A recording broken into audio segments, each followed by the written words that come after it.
This podcast is brought to you by Fandom Spotlight. Check us out at fandomspotlight.com. Have fun and follow your fandom.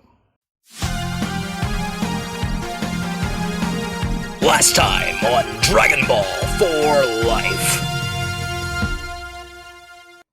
Okay, Mr. Border. It's your Yes, turn sir. for the 10-second recap for Chapter 45. Great. You ready? You ready, boy? My favorite thing. I'm ready. right. I'm ready. In 3, in 2, in 1. Vegeta goes one-on-one with the old-ass man. They probably should have stuck around for the scouting report a little bit more because he knows how to throw planet juice, and boy, does he get his ass whooped again. Wow!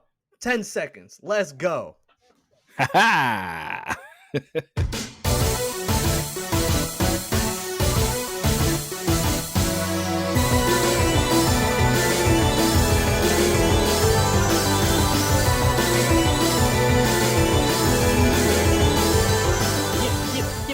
Yeah! Yerp. What's going on, y'all? It's the kid Troll Told Trav. My hairline is intact, and loving Dragon Ball is a goddamn fact. And we are back for chapter 46 of... Not chapter 46. It is chapter 46. Yeah, no, you're right. But It I is meant to episode say 4. episode chapter 46. 4 of Dragon Ball for Life, covering chapter 46, Namek in Decline. Now, before I get into the chapter, I just gotta say, these chapter titles are very, very, very, very, very, very creative. So much energy was put into these names. Last one was Moro's Magic. This one is Namek in Decline. It's like Toritaro was finished drawing the whole chapter and then was like, oh fuck, what am I gonna name this? this? He was spent. Yeah. He was spent.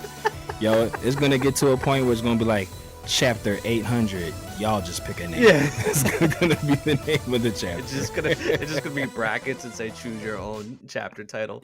Facts, insert title here. Or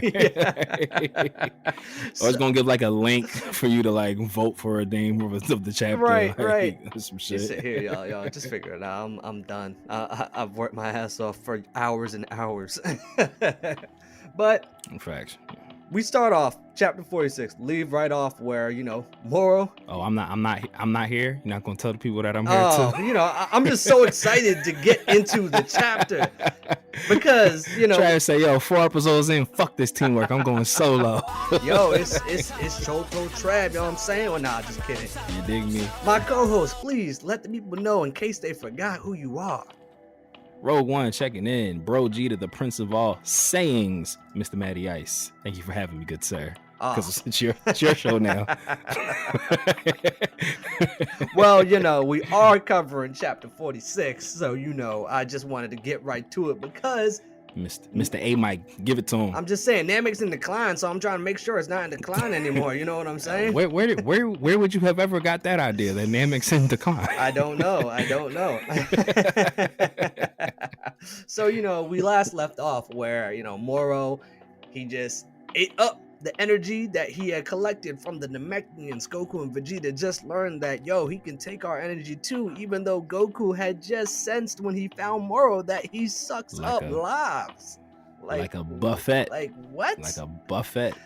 So, they're trying to fight him. And Goku's like, all right, my man's getting fucked up. I might as well jump in and help. And then he realizes that, oh yeah, he took my energy too. So he starts getting fucked up because he's weakened. And Vegeta's like, nah, Goku, I told you, you do this shit all the time. Don't step in when I tell you don't step in, but you still step in. I got this. Because we all know if there are 3 things in life that are for certain: death, taxes, and that Goku and Vegeta fight this way. Yep. You fight them, I'll fight them. Let's jump them. And then when it's time to jump them, it's way too late because at that Yes. point the villain's just like, all right, yo, come on, yo, this is child's play. So he jumps in, and Vegeta's like, yo, chill. Vegeta launches the attack, and Moro's like, yo, this joint kind of tasty. Eats the attack.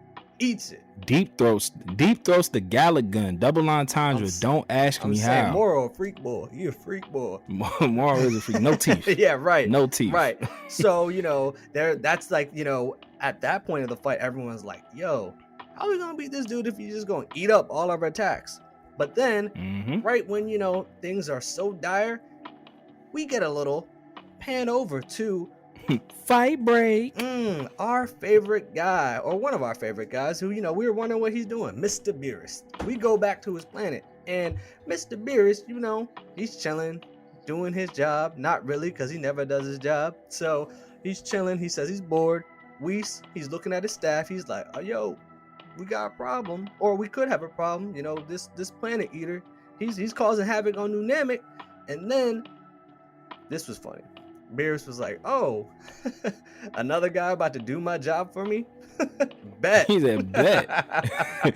Yo, and what's even more fucked up is like, him being the god of destruction for Universe 7. So, he's had to have been aware of the other Nameks that have got destroyed. So he's like, oh, Namek again? This is my favorite show. But you know what's hilarious is like, we are just like literally fresh off of the Tournament of Power, where the reason why they were even fighting was because their universe was such a low rating because of the low rating because of how poorly Beerus is managing. And once again, he's just like, Namek doesn't have food, they just got water. I don't really care about that. Let them fuck that. Yeah, like come on. He's a dude. Do I look like I need to hydrate? You see this 26 pack? Right.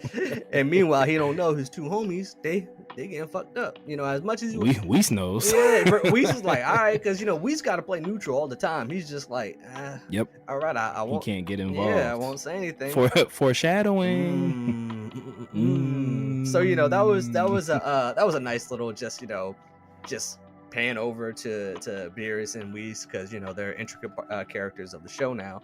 But so we go back to Namek, where Goku and Vegeta still getting tagged up. Still weak as hell. Nah, that motherfucker shot the dip. Yeah, right. Goku's like, all right, I don't really want to do this, but we gotta retreat. So he tries to instant transmission. He said, oh shit, that's right, I'm weak as fuck. Like, yeah, and I didn't even know, and I guess it makes sense. I never realized that like instant transmission required ki to use, because it's always just explained like he can lock on to someone's energy source and then just teleport through time and space to that location. So like for him to do it, he's just like, oh yeah, I got erectile dysfunction too. They all need to choose. Are sensu beans like the new blue chew? Yo, do you think that Saiyan Super Saiyan Blue Chew? Wait, do you think when Saiyans have erectile dysfunction, they take sensu beans? If they haven't cut their tail off, yes. They're like, all right. If they can't get it up and they still got their tail, they just tail. So this Moro's like, all right, this is done. I don't really need to play with y'all anymore. So he just grabs them both by the fucking neck, and then says, thanks, but no thanks. Takes all the energy, eats it up, and then we see a different version of Moro. Not a different version of Moro, but we see. He gets a haircut. Yeah, we see a little bit more muscle mass. His skin starts to glow a little bit. Flex. You know what I'm saying? Yep. Yeah, he looks all that Namek water. Ain't no water like Namek water. He said, I exfoliate, but I don't need to hydrate here. You know what I'm saying? So yeah, dig me. So but when he takes all of their energy, he didn't fully realize how strong Goku and Vegeta were. But just because once he absorbed all their energy or ate all of their energy, he was like, oh wow. that was pretty arty. I feel good. I feel great. And so then of course he said, yo, these monkeys' power levels was bananas. Dad joke. So then of course we go back, and then we see the next set of panels is, you guessed it, Bulma. She is pissed because at this point she said that Goku and Vegeta have been gone for a week since the Galactic Patrol had showed up. Yeah. And of course Hercule's with them because he cares about Boo. He wants to know what's going on there. So They are his baby boo. his baby boo. The best bromance in Dragon Ball. So Facts. so Bulma is heading to her sister's tights because she is able to get Because why not? right. Why not name Bulma's sister tights? So she's heading there because she needs to get in contact with Jocko. So obviously, Jocko, he's doing thing, blah blah blah. But they go back to Galactic Patrol HQ where we see Miris and Jocko, and we learn that okay, Boo's awakened, Boo is up. So what are we gonna do now? But then the Galactic Patrol members are like, I mean, before we do anything, he eating all our food, dog. Like, like they said like, yo, he ate all our food source. Like we have no food. Yeah, he's like that boy can eat. So he said he thick. That boy thick. Extra. So they're at the Galactic Patrol HQ Center trying to figure out, all right, what are we gonna do with Boo now that he's up? How are we gonna get Grand Supreme Kai out? But that's when we see Bulma obviously call Jocko to see what the fuck's going on.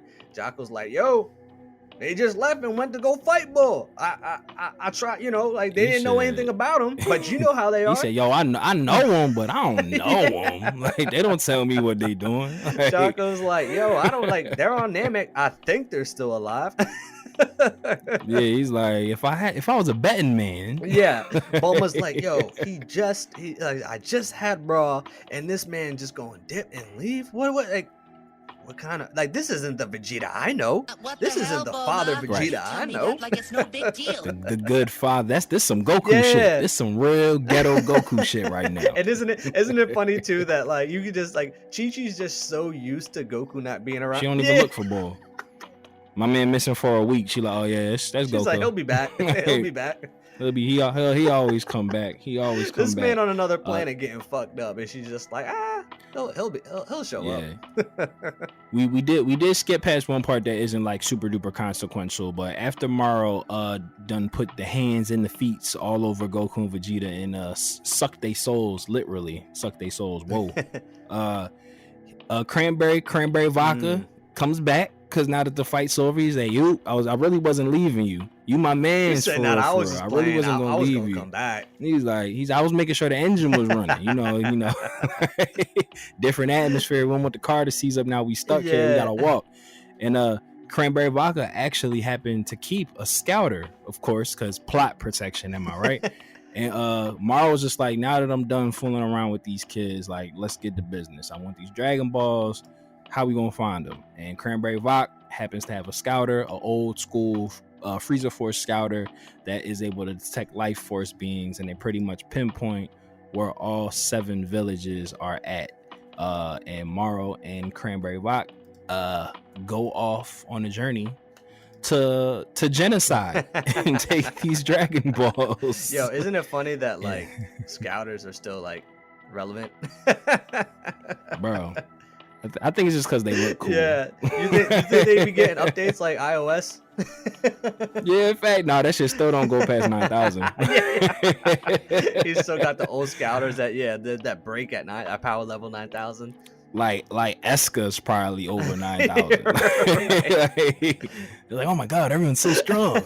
He's like, wait. So I brought up Eska for a reason. I'm throwing you the oop. Speaking of Eska, what happens next? So then, after they're done talking, after we see the scene where Jocko's explaining to Bulma the situation, we then go back to Namek where Goku and Vegeta finally wake up. Eska and the Namekians have healed them, but to the best of their exactly. abilities. They're still not fully recovered, but at this point, it's been 3 days. They learn it's been 3 days that they've been comatose, that they've been knocked out. Yes. And in this time, that's more than a knockout. They was slumped. They was slumped like Nate Robinson. Slump guy. They were so yeah. Tyron Woodley. I was trying to remember who Jake both of them. he did both. You know what? Both the Paul brothers. I'm sorry, man. I shouldn't. This Black History Month. I can't be bringing up. Right, I can't be bringing up Jake Paul knocking out brothers, man. Our bad. My fault, y'all. Our bad.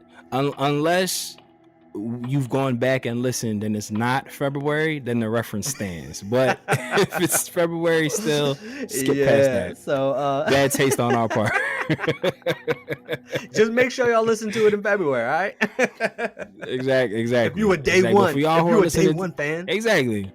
But for y'all who, or if you're a day one fan, you just love us so much, and you just have this on the loop. It could be DB4L episode 56 out right now, but you just like, yo, let me go back and listen to episode 4. If it's not February, that reference stands, so you're good.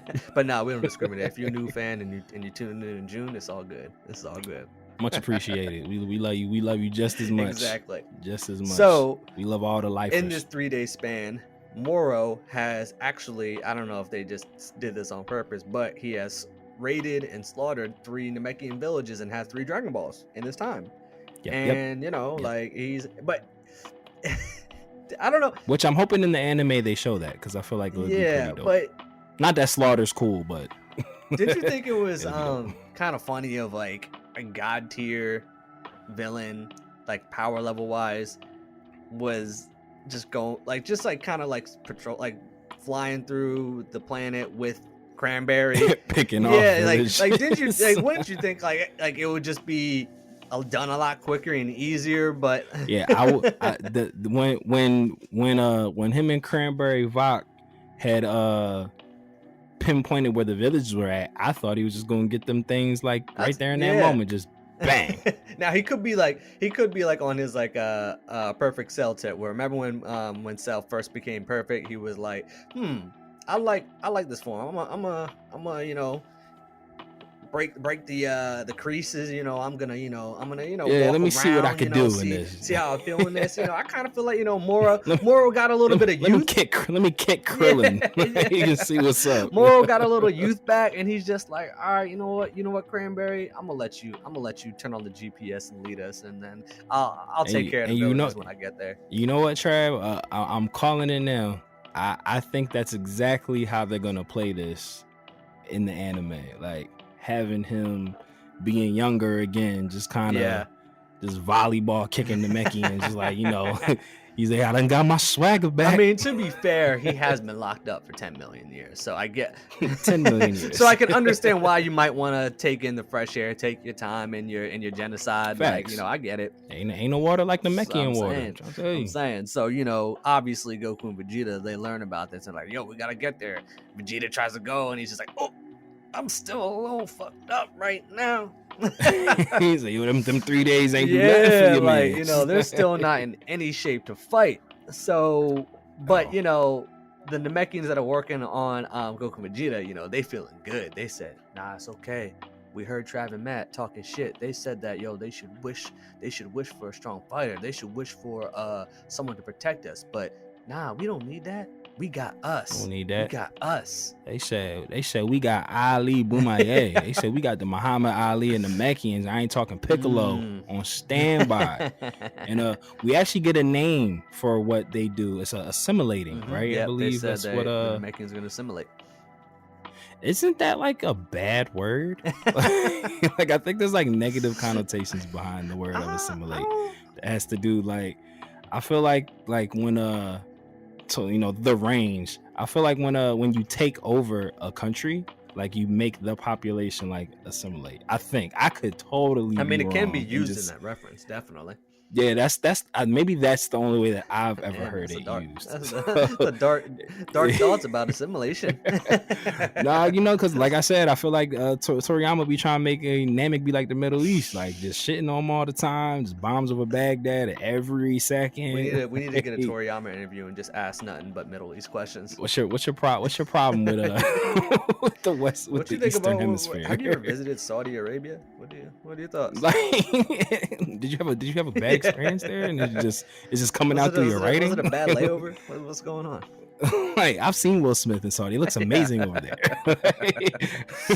Will Smith loves it over there. So as Goku and Vegeta are like, oh well, what we gonna do? That's when they said, nah, this is how we've been protecting our planet for years, which is it. It makes sense. It makes sense, but it is also hilarious because, like, all right, that's what you've been doing to protect your planet for years, It ain't then Miller. like if that's the case, then why did you need the Earthlings when Frieza was there if y'all just didn't do assimilation? Look, I get it. It's you know, there's no logic when it comes to these new, like, Toriyama be writing on the fly. I get it. You know, he's like, oh shit, yeah, I forgot that. Right. Probably should have did that Right. back then. and so, you know, but this isn't like a new concept, right? You know, we had just seen it in the universe and the Tournament of Power arc, where the universe 6 Namekians, they all assimilated their whole planet assimilated amongst those two fighters. So we know about that. So that's what they're saying. They're like, all right, no, us Namekians, we're gonna assimilate. Can that be undone? That's I would assume so. I know Piccolo wouldn't, you know, because like it's like, nah, this is my power. Fuck you. I mean, they got the Dragon Balls and know where they are, so they probably just wish, let's all separate. Oh, like no, that makes sense. Yeah, because I've always wondered that, like, so the explanation they gave, like Trav was saying, they've been doing this for thousands of years. When there's ever like intergalactic threats, they gather like the strongest warriors on the planet, and they'll all assimilate together into like a super fighter, and then, you know, stave off the threat. But I'm like, what happens when y'all win? Like, are y'all like stuck like, together? Like, and it's just like now, and I know the Namekians are like born from eggs and stuff, so I'm like, dang, like you just like kind of decreased your population, right. But it's with this one threat, like, can we undo this? But I actually I like that, Trav. Like, they probably can just use the Dragon Balls and like, can you just undo this real quick? Have you ever read the fan manga Dragon Ball multiverse? I know what you're talking about. I've not read it. So one of the multiverses is supposed to be like what that fighter would be, of just like a supreme Namekian fighter who was like the strongest of that universe. It was a dope concept because, like, you know, I mean, the whole fan manga is dope to me just because, like, it's just different universes where, well, this is before universes were actually introduced in Dragon Ball. Tournament of Power. But their concept of universes was like, if like Cell 1, that's like, you know, that like that time, or like that is right. Where let's tell the viewers and me, because I want to know too where we could find these well things. You know, I got a bookmarked, but we'll get back to you. Next episode we'll have actually this is why I'm Namek, and I got it up, so it's literally literally my Dragon Ball multiverse.com. It's if y'all haven't read it, it's actually like really good. Like I love it just because it's just like, it literally is like before the universes were all introduced. It was literally like, okay, here's if all the Saiyans were like you know, were the dominant force in there. Here's if Majin Buu won, or here's a universe where Vegito never separated. And then there's one where there's this assimilated Super Namekian that is the strongest of the universe, that is just like this all holy great Namekian fighter, and I think his name is like Gas Controller or something like that. It sounds like a Drake Gas it sounds like a Drake song or something. But anyways, not to diverse real quickly, but I mean, it's all good because the last part that happens within chapter 46 is that that's so lovely. Ooh. But you know, to all the lifers out there, listen to this episode in its totality before you go to Dragon Ball Dash or Multiverse. Yeah, definitely stay here with us, and then definitely stick with us. Listen to the podcast and then read it, you know. There you go. But yeah, so then he's like, they talking big shit. He's like, nah, our savior is coming. He's about to fuck you up, Moro. And Moro's like talking that Jody Hollow and shit. And Matt, what happens when this Super Namekian shows up? That's a combination of all the Namekians that are still remaining in on New Namek. What happens? So they give this man, or many men, because they're all assimilated in one, they give him such a grand entrance. You see him flying over the ridge, sun's beaming on his back. He got the first day out cape on. He got the before Labor Day all white. He's set feeling on, good, and he ready to put in work. And not only that, so they come in as like 3 super strong Namekians, and then part of their jet blue entrance, they assimilate even further into one supreme being, that the Ali Boumaier of the Namekians. And boy, he looks like he's ready to cook. And he gets One Punch Man. Not even a punch. He gets nailed. Ha ha, because nails in the Namekian. Double entendre, don't ask me how. Moro said, Well, Maro doesn't even turn around. Nope. So Ali Boumier comes flying in to make a grand entrance, and not even to talk. He don't even want to talk. He want all action. He ready to put the chocolatas to Maro's ass, and Maro doesn't even turn around. He just sticks his hand out. And for all our anime fans who are starting to bridge now into the mangas, we welcome you. If you remember what Frieza did to Nail when he just rammed his hands through Nail's gut, that's what Maro did to the Ali Boumier Muhammad Ali. And you see all the Namekians. blood and everywhere and everything, which is, it's like we're not gonna see in the anime, which sucks. But the shot in the panel you see a little bit more of the violent side / the freedom that you have in the manga. So sticks his hand right through this, doesn't even turn around because the guy's at Maro's back flying in, and Maro just sticks his hand back, just nails out uncuticled 10,000-year-old nail, 10 million-year-old nails that haven't been done, and just Oh man, that his chest probably all infected because more ain't washing 10 million years. You know he got dirty fingernails, a little bum like, but it's. I will say the first time I read this, like when I swiped to that next page, I was like, "Oh shit!" Yeah, because it was like kind of like the first time in a while where we kind of saw that like old school Dragon Ball Z feel of a kill.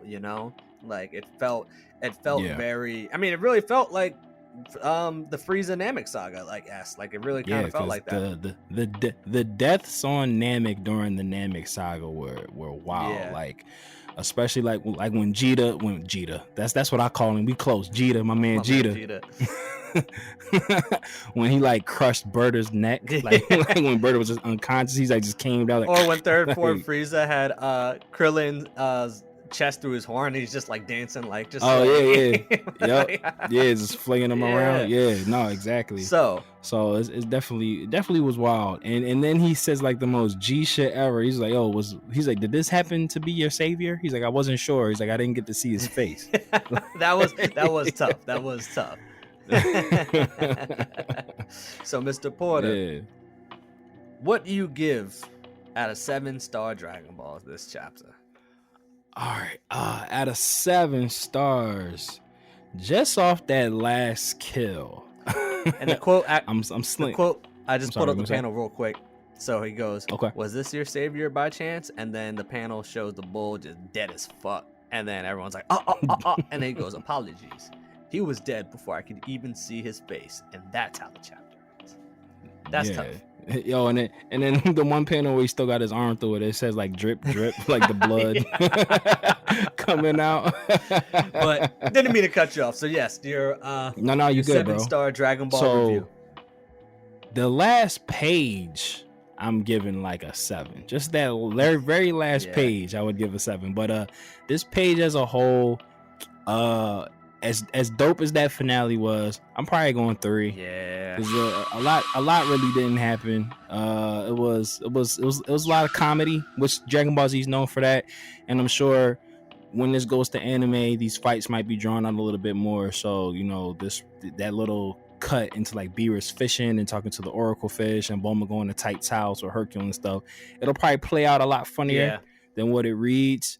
But and then Boo eating up all the food. They'll probably show that in the anime, which would be cool. But not a lot happened in this. And then they literally went through like a 3-day time skip, and you don't get to see Maro gathering the first 3 Dragon Balls. So last page 7 chapters in its totality of 3. Yeah. And I thought I was about to be too critical, so I was gonna say 3.5 because I was like, even though the cliffhanger was like, oh shit, that's dope. Yeah, nothing really happened. It was just kind of like, Goku and Vegeta got fucked up in the beginning.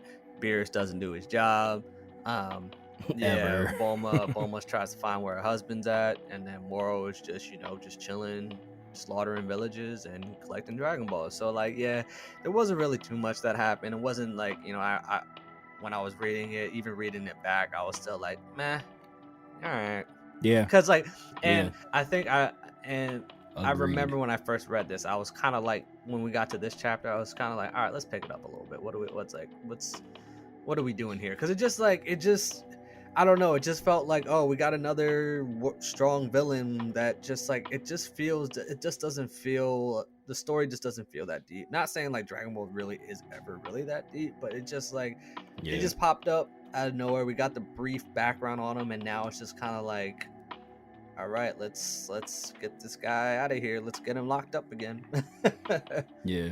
It's funny you say that. Like, I had contemplated like suggesting that we might just do 45 and 46 as one episode. Yeah, because it's kind of a prolong, but there was enough in each to I was like, all right, cool. And we make it worthwhile to listen to. Absolutely. We're not going to shortchange the people but this this will early. definitely be one of those chapters that's smushed into.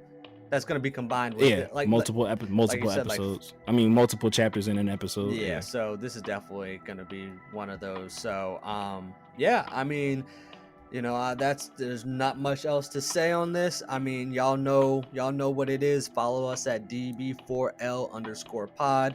And, you know, Matt's got the Phantom Spotlight tagline down, so I'm going to pass it off to you. Close it out, my brother. All right, lifers. Like we always say, whether you watch it or you read it, we all need it.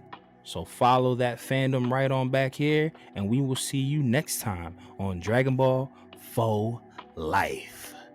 Dodon Ray. Bow, bow, bow. He was dead before I even looked him in the face, boy.